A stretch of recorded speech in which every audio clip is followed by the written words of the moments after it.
Could the moon ever be pushed from its orbit towards the Earth, like in Moonfall? Well, we know that the moon is slowly uh, proceeding farther away from our Earth. But what happens if, for example, if you see the video before this one, it gets impacted by a huge asteroid that pushes its path, changes the balance, and somehow brings it towards our Earth? What happens? Anyway, this is a Hollywood movie. Moonfall. Could the moon ever be pushed from orbit like in Moonfall? In the movie, a wayward moon threatens Earth. The moon has been Earth's close companion for billions of years, and while our view of its shape and size varies somewhat as it orbits our planet, it remains a constant presence in the sky. But could that change? In the 2022 movie Moonfall from Lionsgate, the mysterious force ejects the moon from orbit and propels it on a collision course towards our Earth, and a planet-smashing impact looming in just a few weeks. Caution, spoilers ahead, when confronted with this high-stakes and over-the-top disaster scenario, the film's characters scramble to save the planet, and in doing so they learn that our natural satellite is not so natural after all. The notion of the moon as an artificial megastructure that was built billions of years ago by intelligent extraterrestrial aliens is firmly rooted in the realm of science fiction, but there is, well, according to this, ancient texts say otherwise. But anyway, but is there any naturally occurring object in space that could truly push the moon from its orbit? With tens of thousands of asteroids and comets whizzing around the solar system, could a collision with a big enough rock ever turn the moon into a projectile that could impact into Earth? Our moon is a solid, rocky body surrounded by a very thin layer of gases known as an exosphere, and the natural satellite formed around the same time Earth did, about 4.5 billion years ago.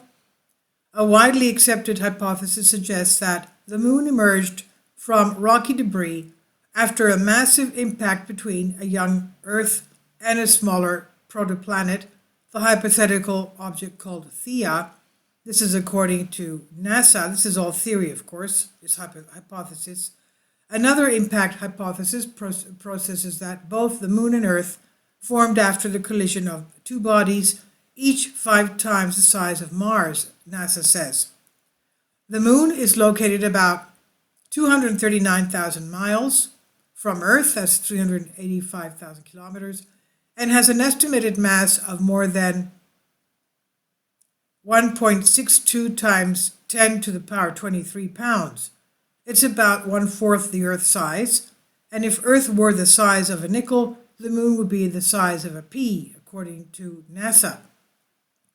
Images of the moon show that its surface is pocked with craters of various sizes made by past impacts, but most of those were made billions of years ago, when there was a lot more debris zipping through our solar system, said Paul Chodas, manager of the Center for Near-Earth Object Studies, CNEOs, for NASA's Jet Propulsion Laboratory at Caltech in Pasadena, California. Most of the planet-forming rocky debris that once fueled the solar system has long since dissipated. Quote, so the number of impacts has gone way down now. There's a lot less material to impact the Earth or our moon. This is what Chodas claims. CNEOs identifies and tracks near-Earth objects, NEOs, such as asteroids and comets, to determine if they pose a threat to our Earth, the moon, or our other cosmic neighbors, according to the center's website. To date, CNEOs is following about 28,000 near-Earth objects that approach Earth within 1.3 astronomical units. 1 astronomical unit is 93 million miles, is the distance between the Sun and our Earth. He said, we check for collisions between any planet and asteroid, and we check for collisions on the moon. And he said, in general, asteroids collisions on the moon are much less likely than collisions with Earth, because our planet is a more massive target with stronger gravity. A wayward space rock that looped into our cosmic neighborhood would therefore be pulled towards Earth rather than towards the moon, Chodas explained. Size also matters.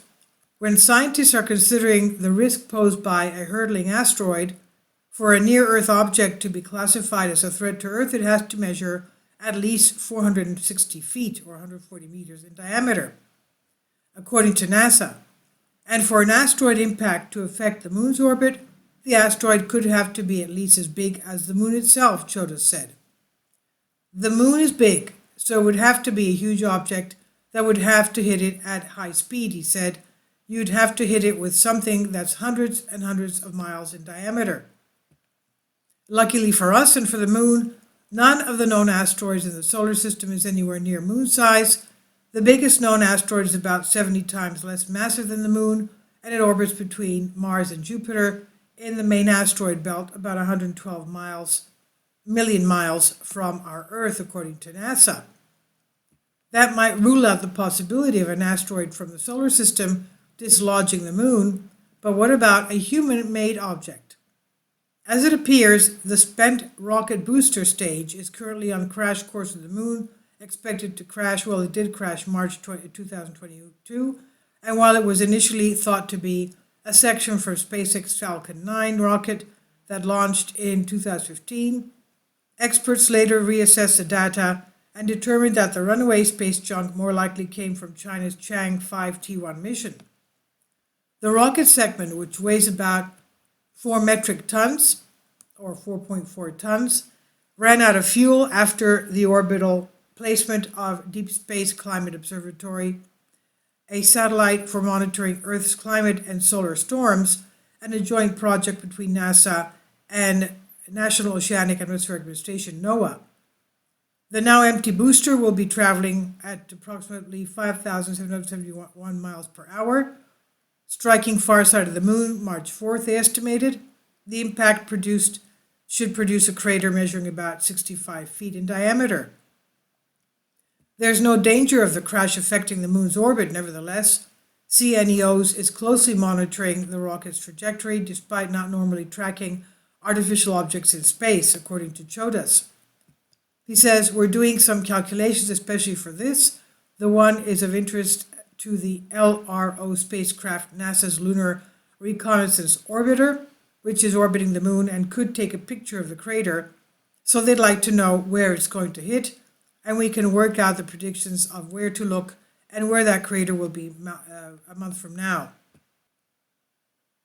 So the next time you look up at the Moon in the sky, you can take comfort in the thought that it's not going anywhere anytime soon. So this was from Mindy Weisberger from Live Science. Please leave your comments, and thank you for your support. Kindly support my Patreon account. The daily posts are 5 videos daily, and they are totally different from what I have on my YouTube channel. Thank you so much for your support and that you find all my content so interesting. You'll find the Patreon account details in the description box below.